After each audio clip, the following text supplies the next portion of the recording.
we bring in retired Marine Corps bomb tech who served in Afghanistan, and he's also a Fox News contributor. That's Joey Jones.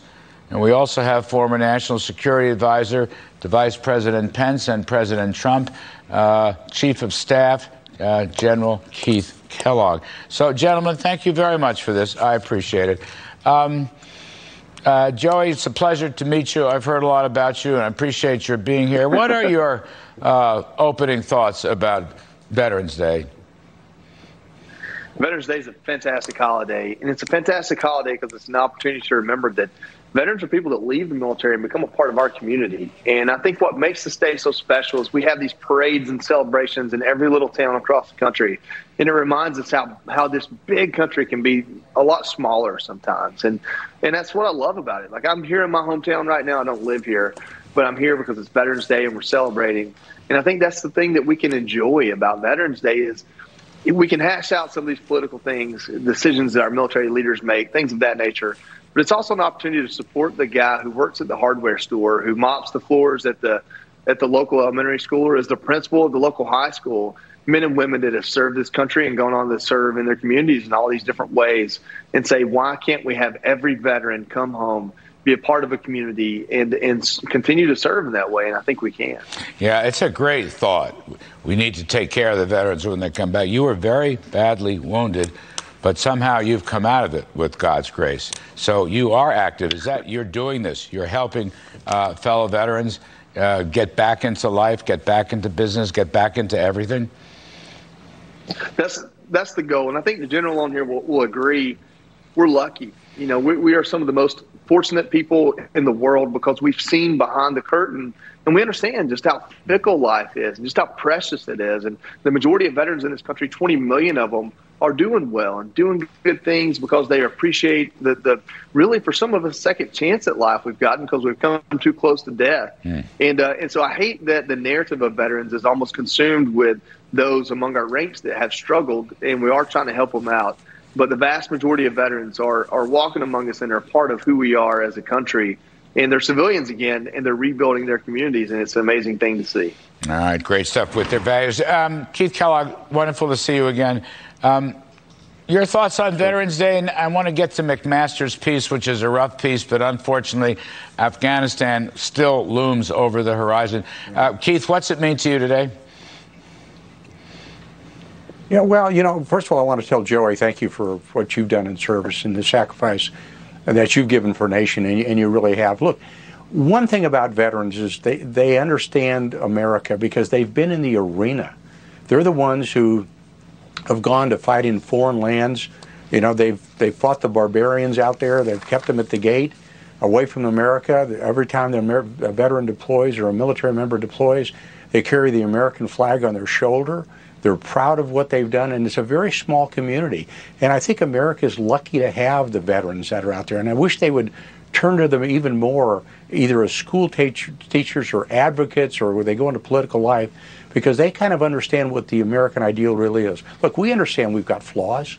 We've got it. It's a flawed history, but it's a great history.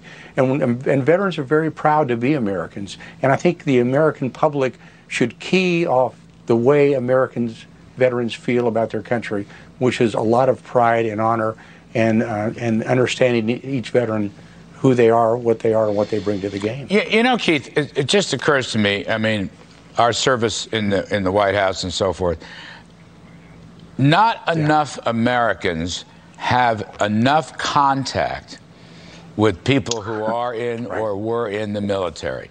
Because, you know, and Joey, I say this to you as well, look, the values, the hard work, you know, military people, I don't know, they have a certain way about them that others may not have, but they set great examples. And I wish even more Americans, you know, we don't have the draft anymore, but I wish more Americans would come in contact with military people.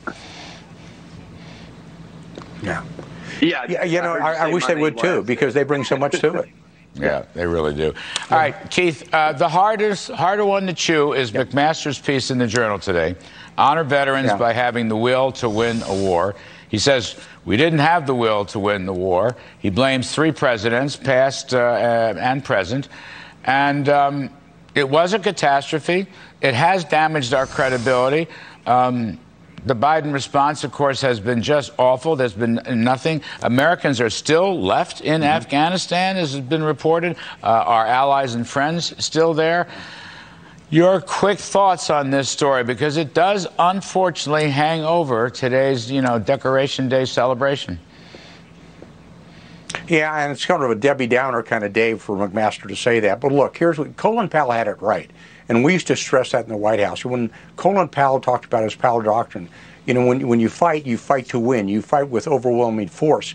You bring the American people with you. You have a designed end state, and that's how you fight a war going forward. We forgot all of those. We forgot every lesson we learned from the first Gulf War or the invasion of Panama, where you fight to win. Again, you fight with overwhelming force. You bring the American people with you and have a known end state. We've just forgotten that, and it's a huge mistake. But for HR to say that on Veterans Day, why don't we just celebrate our veterans? It's a very small community. There's only 20 million of us. There's only 1% of the American people actually serve. Let's be very proud of America today, and let's talk about the downside later on, maybe not today. Well, all right. Joey, though, I want to just catch you on this. I think, and I've heard this from veterans, and I've heard this from people serving in the military, that the Afghanistan story, and of course its awful ending, was demoralizing to people in the military and people who have served in the military.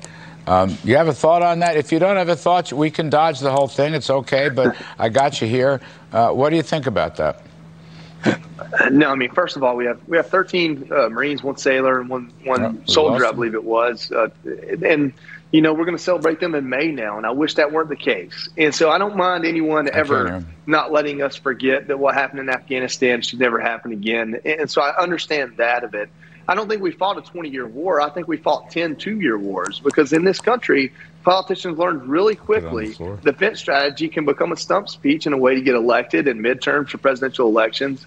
And that's unfortunate. And honestly, that responsibility falls back on us, the American people, to not let them treat us that way and not let them treat our defense policy that way.